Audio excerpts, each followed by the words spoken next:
The following podcast is a part of Rediscovering America. Cruise, resort, vacation. Do you love to cruise? So do I. I'm Zee Michaelson from the J&Z Show on ZMAX Radio.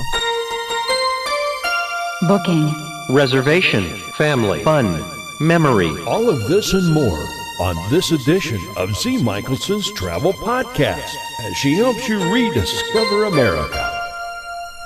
Welcome to the Zee Michelson Travel Podcast, and we're rediscovering America.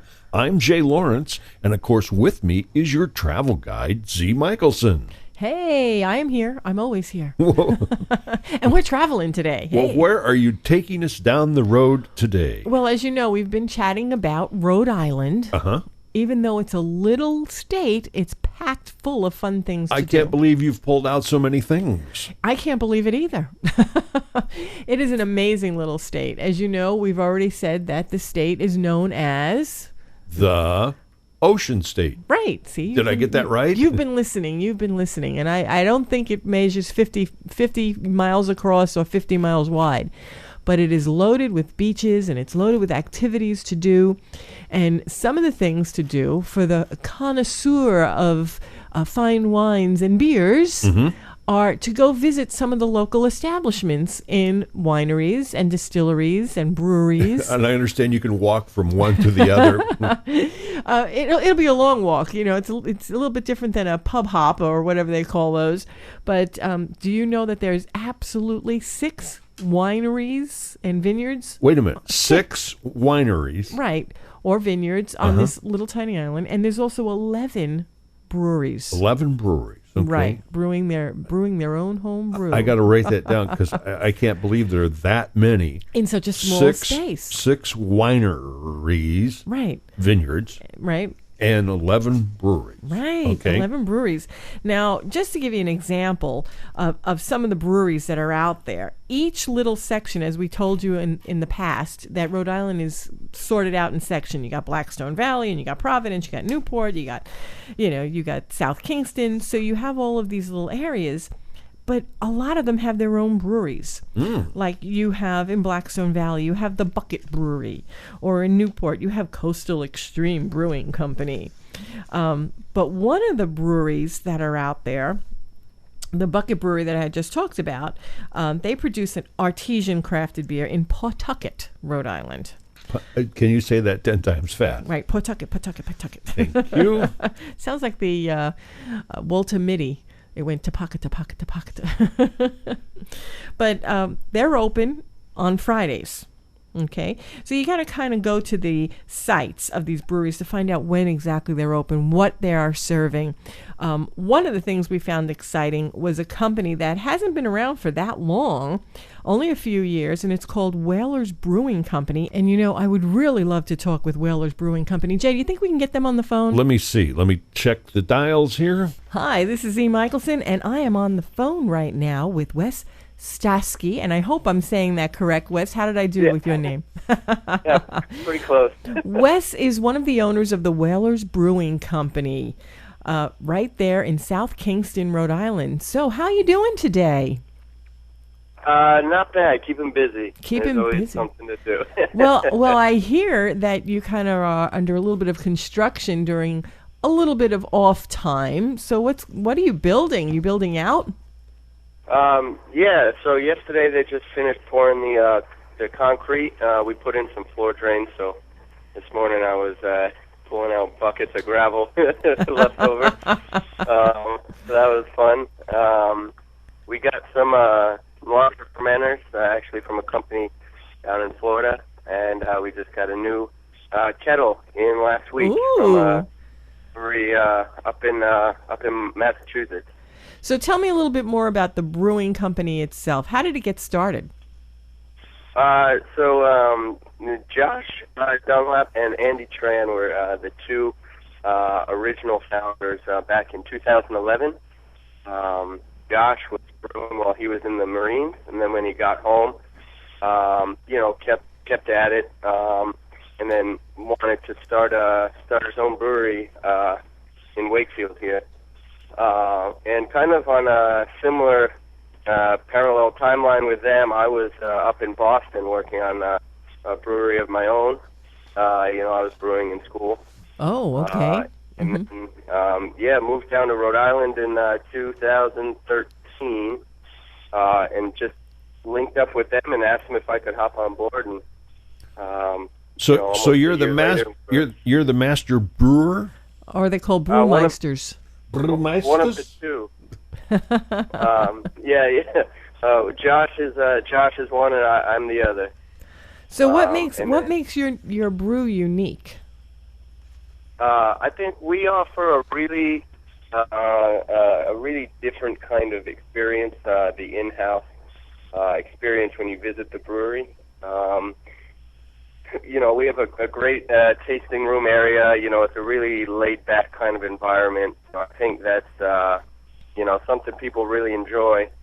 And it's also kind of nice having two brewers, because you get kind of two different people's perspectives on beer styles. So we have a lot of diversity in the type of beers that we make here. So how many different beers do you make?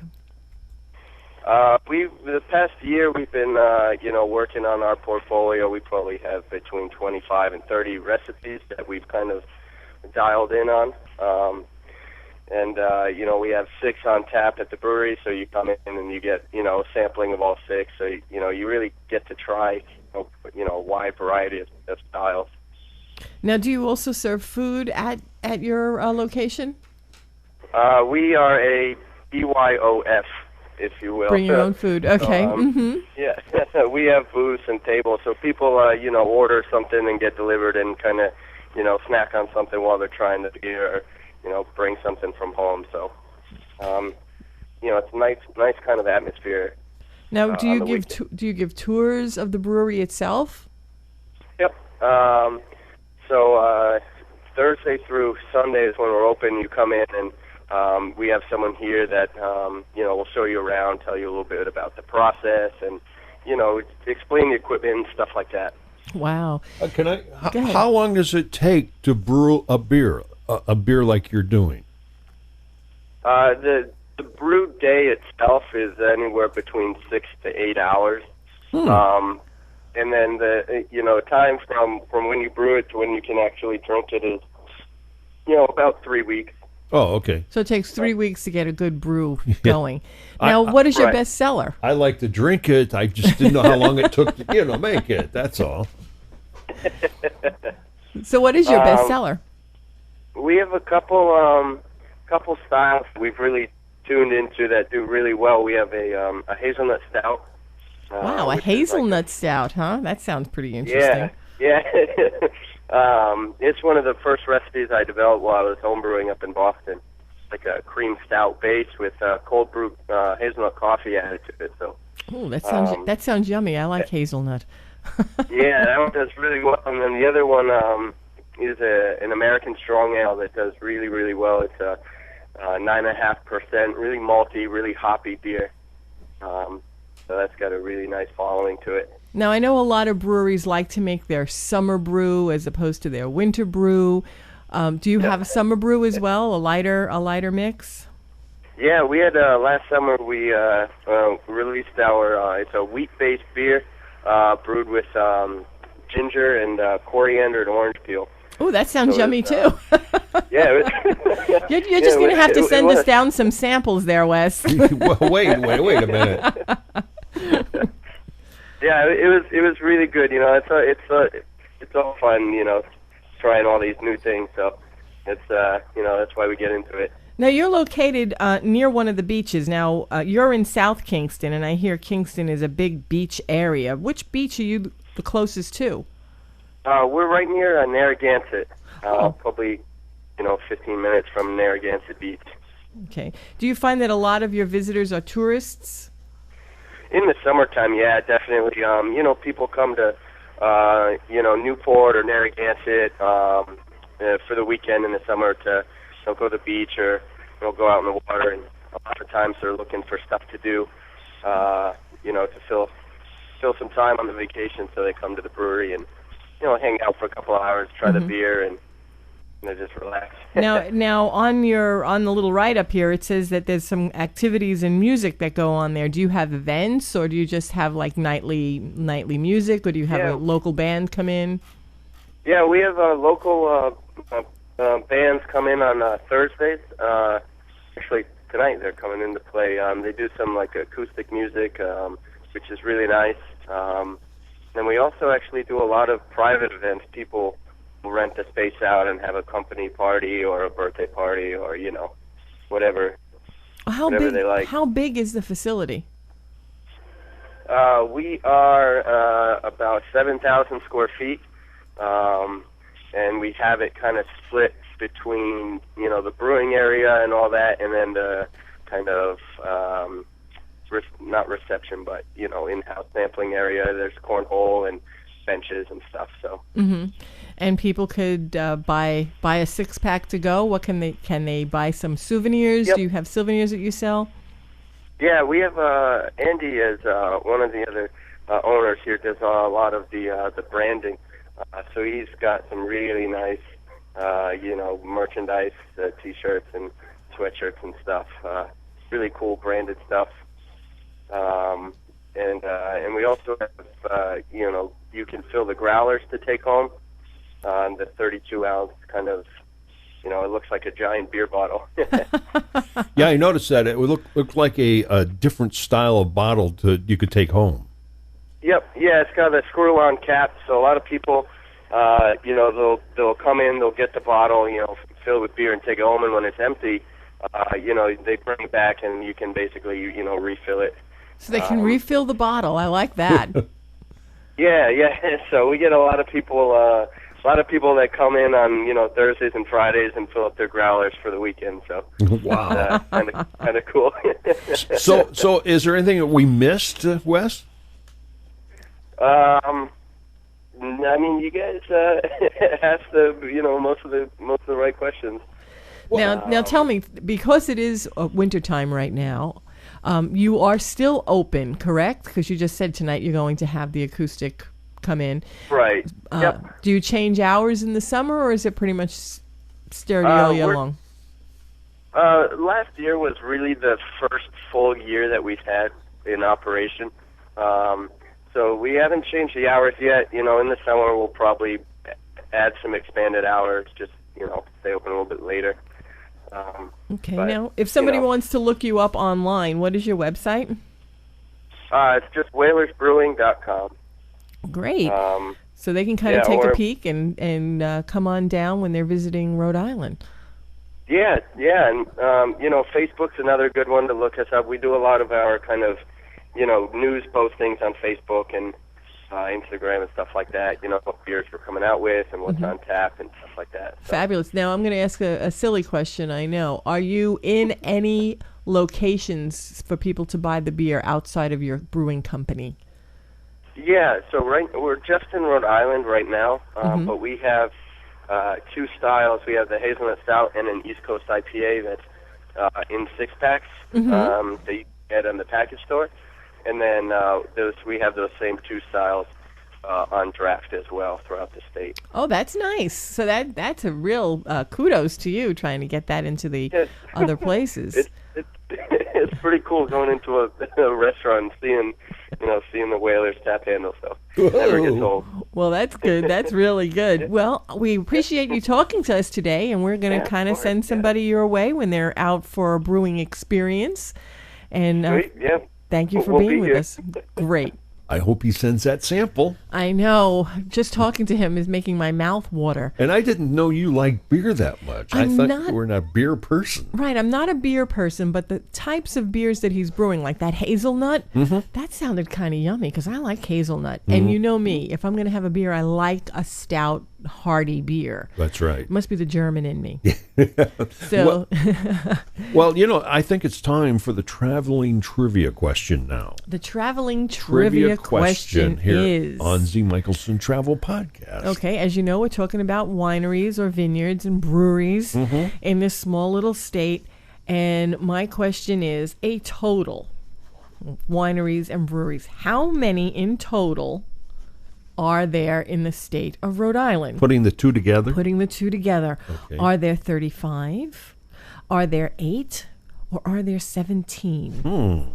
Okay. So that's my question. With all the wineries and all the breweries added together in the state of Rhode Island, how many total are there? All right. 35, 8, or 17? We'll have the answers to the traveling trivia question in a few moments. We'll be right back. I'm Jay Lawrence. And I'm Zee Michaelson, helping you rediscover America. Hi, I'm Zee Michaelson from the J&Z Show. I can help you plan your trip from start to finish. Call me today at 352-874-4724. Or just check out my website, ZeeMichaelsonTravel.com. That's Z-E-E, Michaelson, M-I-C-H-A-E-L-S-O-N, travel.com. Hi, I'm Mary Van Dyke, and I'm rediscovering America. I know big stories can happen in some of the smaller towns right here in the USA, and you can learn more about small towns in America at livability.com. If we missed your hometown and you want to share it with others, just send me a note at the bottom of our website, rediscoveringamerica.com. Until next time, I'm Mary Van Dyke, helping you rediscover America. And we're back. Thank you very much. This is the traveling trivia question time, and it's time to get the big answer. The big answer to this question, because I know people have been wanting to know this, but I've got another question for you. I know it's kind of interrupting, but do you have a blog? Yes, I do. And where would that blog be? It's real simple. It's zeemichaelson.blogspot.com. Now, if you forget that, just type in the name Zee Michaelson, and I'll pop up all over the screen. You are popping up all over the place. Okay, so give me the traveling trivia question again. Okay, the traveling question was... Can you say that again? Traveling trivia question. Blah, blah, blah. Well.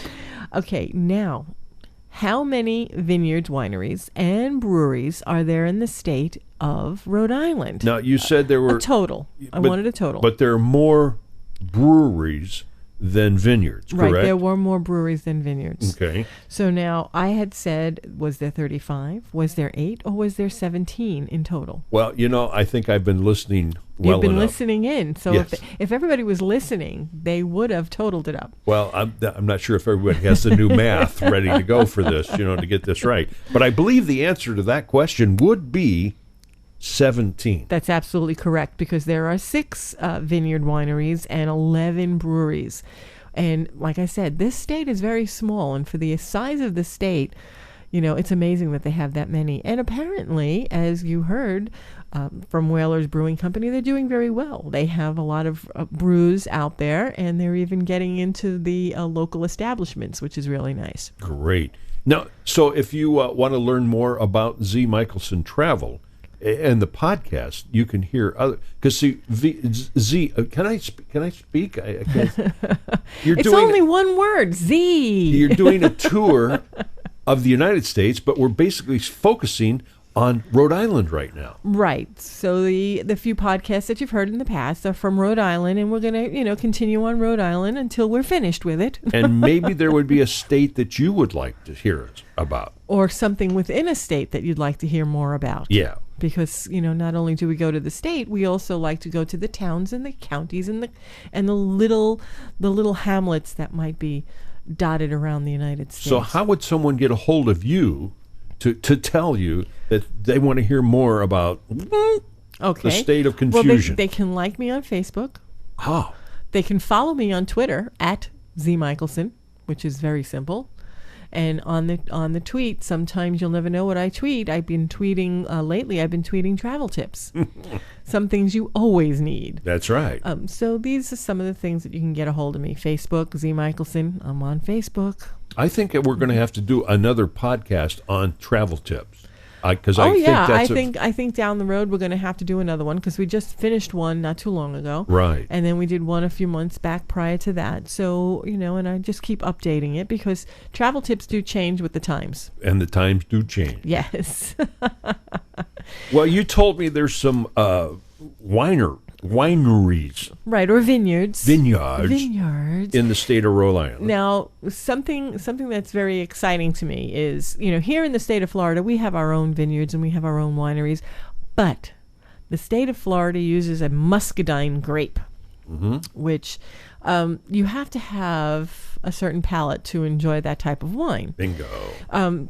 I kind of enjoy the red wine down here at one of our local vineyards, but I like it with they have a little simmering bag. I like it in the winter time, and I put this little simmering bag, and it's very, very tasty, very yummy. My word, you know a lot about the wine.